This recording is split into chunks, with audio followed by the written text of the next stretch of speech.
Ajo është një emër mjaft i përfolur në showbizin roz, po flasim për Beatrix Ramosaj, ku tash e një kohë është larguar nga skena muzikore totalisht.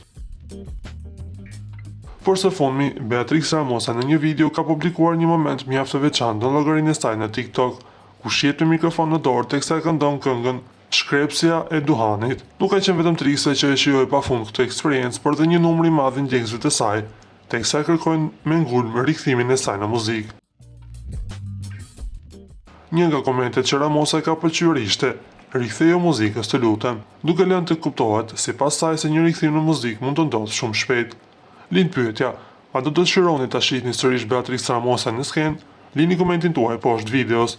Siç e thamë më lart, fansat janë të shumë që kërkojnë rikthimin e saj, dhe dëshira e tyre për ta parë Beatrix Ramosa në një intervistë për të treguar se si po shkon jeta e saj është mjaft e madhe, por ajo, me sa duket, vazhdon të ndërtojë jetën e saj larg syrit mediatik.